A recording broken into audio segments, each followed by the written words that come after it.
All right, Miami Dolphins fans, for those of us that wanted to address that offensive line position in the 2024 NFL draft, we can all, yeah, that's what we can do. We can do a little bit of exhaling here. We can do a little bit of rejoicing as the Miami Dolphins indeed selected Patrick Paul, offensive lineman out of Houston in the second round, number 55 overall. There were some reports that came out on Friday morning that, yeah, Miami Dolphins are looking to trade up into the second round, maybe get a player that they've got their eye on that they were targeting. None of that ended up coming to fruition. We sit at number 55. We do hit the offensive lineman in the form of Patrick Paul. Left tackle that's got a lot of experience from Houston. We're going to get into everything, recapping the pick here in a minute. But first, I want to hear from you. Is Patrick Paul the offensive lineman that you wanted? I think there's going to be some people out there that said, nope, I would have liked to see the team go another direction at the position.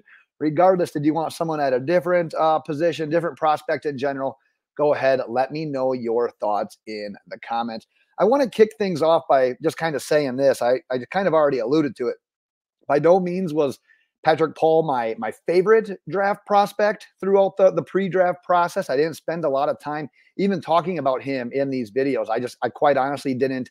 I knew he was in the discussion. I just didn't necessarily think it was a super likely pick. I was almost stubborn, ignorant to the idea, like, you know what are we messing around with some of these tackles for? That need is on the interior. That need specifically is at right guard. So a lot of my studying, like I said, to my own demise, ended up being on the interior. But as I talk about this pick throughout the video, you'll see that I understand the pick. I understand the vision. I can get behind the pick for multiple reasons, and we'll get to all that. But one of the biggest things I stressed this offseason, specifically during this pre-draft time, was the idea of the Miami Dolphins cannot leave the first two rounds of this draft without addressing the offensive line. All of the mocks I did, every single thing that I looked at, that if you go edge rusher, tight end, if you go edge rusher, linebacker, whatever mix you do, if it doesn't hit the offensive line, you're putting yourself at a disadvantage already in 2024 because our window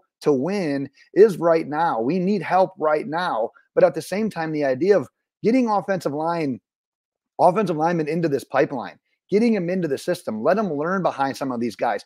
That is crucial rather than just trying to replace a bunch of guys in 2025. Get these guys in now. So I understand the pick, but like I said, that was a big stressor for me this offseason was in the first two rounds. You got to hit the offensive line. So for that, I am happy because, like I said, if we'd have went Chop Robinson, Jatavian Sanders, I don't know. I'm not super upbeat right now, but I wouldn't even be this upbeat. I'd be stressing. Let's put it that way. I would be stressing right now. This water may look more like a can of beer at this point in time. But like I said, let's talk a little bit about this because that's the first kind of debate we have with this particular pick. I'm labeling this backup offensive lineman versus starting right guard because what you have right away with Patrick Paul is a backup offensive lineman. All those starts at left tackle. That's your future left tackle. The Miami Dolphins drafted their future at left tackle tonight. You got Terron Armstead, who's going to be here for more likely than not, one more year. 2024 is likely going to be his last year. You got Kendall Lamm behind him. My money is on Patrick Paul being the third string left tackle going into camp, going into preseason, going into the regular season. Now, I say that saying, like, I hope it maybe shakes out a little bit, but as of right now, that's likely what you're looking at. But the idea of starting right tackle, and this is more so a hypothetical, a guy like Christian Haynes, a guy like Cooper Beebe, even though I wasn't the world's largest Cooper Beebe fan, Christian Haynes was my guy. I loved him. Not that he was necessarily a plug and play guy at right guard, but he's a guy you can put into the mix and a guy you feel comfortable throwing into that mix, maybe for starting in 2024, if not 24, 25 and beyond, sort of like what you're getting with Patrick Paul. But that was the vision of this team. And like I said, I remained a little bit ignorant to that. The Dolphins clearly went into this draft not prioritizing the interior offensive lineman. Like I said, we passed on plenty of interior offensive linemen. They really wanted, if they were going to hit the offensive line, it was going to be at tackle. And it's because of what we talked about, with Lamm already saying this is his last year, with Terron Armstead most likely being in his last year. They really wanted to fortify that. It's almost like we need to get as good of guys as possible. We need to get guys that we can develop at these tackle spots and then kind of come whatever may on the interior. And Not that I agree with that. I don't think there's a lot of you out there as well that maybe agree with that. But at the end of the day, the Dolphins feel, let's solidify those tackle spots and let's make it work on the interior. And like I said, you're in win now mode right now. We've got Tua, who, started all the games last year, but you can't necessarily say that his injury history is behind him after just one healthy season. So that is a debate that there's going to be. Like I said, there were guys on the board that you could argue could potentially start at center, at guard, however training camp would shake things out. But regardless, Miami Dolphins definitely prioritize the idea of getting an offensive lineman into this pipeline, having a succession plan to Terron Armstead at that left tackle position. And that's what we saw tonight versus getting a guy that maybe could be in the mix to start already year one at right guard. So I'll finish this point off by saying, don't be surprised if we get on the phone real quick with a guy like Dalton Risner, a free agent out there. And going back to free agency, it was the Dolphins had these conversations with some of these players, some of these veteran free agents, specifically on the offensive line that, well, let's see how the draft plays out. Let's see how other teams do. Let's see what we end up doing. And you know what? If we still have a need on the offensive lineman, we'll call you. On the offensive line, I should say. It's there. This team is putting a lot of hope in Liam Eichenberg, Jack Driscoll, Robert Jones, guys that have NFL experience, can get the job done. But once again, it's not like any of those guys are shoe-ins for the position. So maybe we add some more guys that can compete at right guard here. All right, let's talk a little bit more about Patrick Paul, because he's got some strengths. He's got some good things going for him. But yes, he does have some weaknesses as well. And the first thing that you're going to see from him as a strength is just his sheer size, athletic ability. The guy goes 6'7", 331 pounds. He's an absolute mammoth of a human being. But what's beautiful about that is he's not just some stiff dude. He's athletic.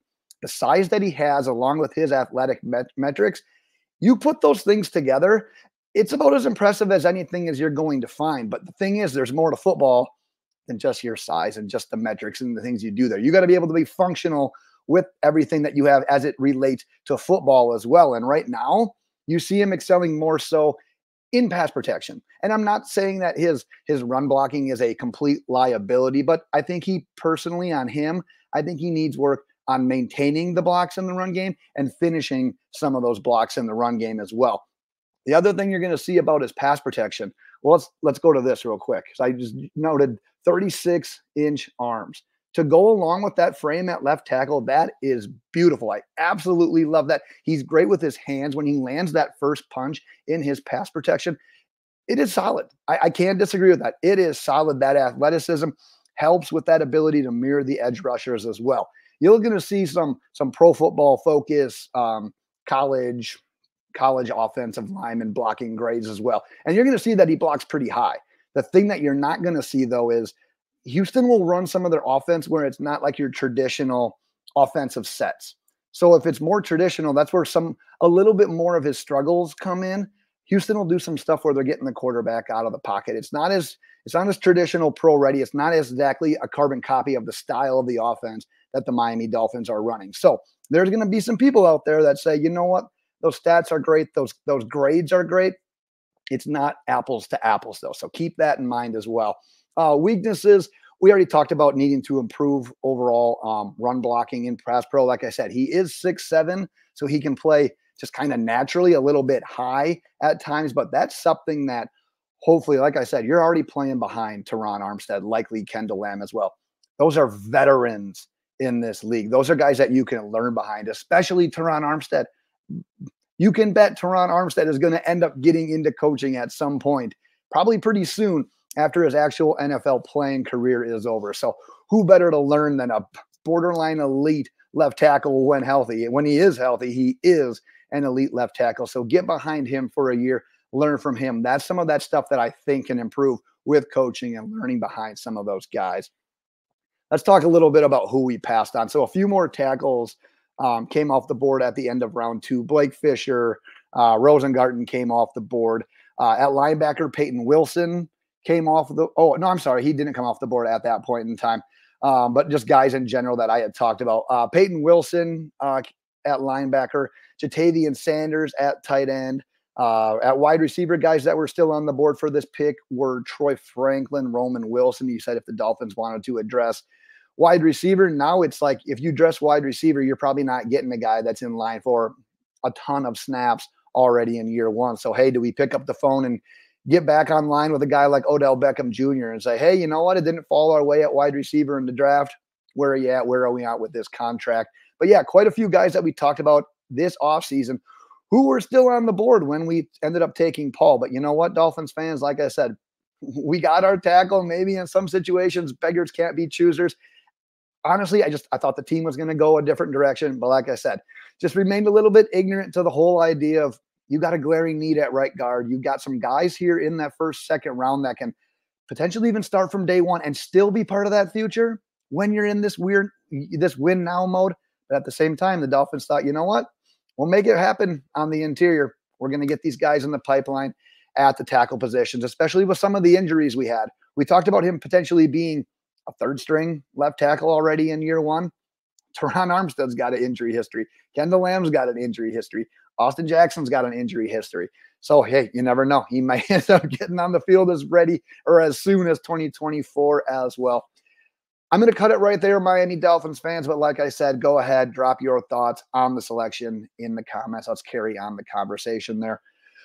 We will be back. We will be back, Miami Dolphins fans, recapping all of the selections from the 2024 NFL draft. So like I said, let me know how you think things are going, and we will carry on the conversation from there. And until next time, Miami Dolphins fans, fins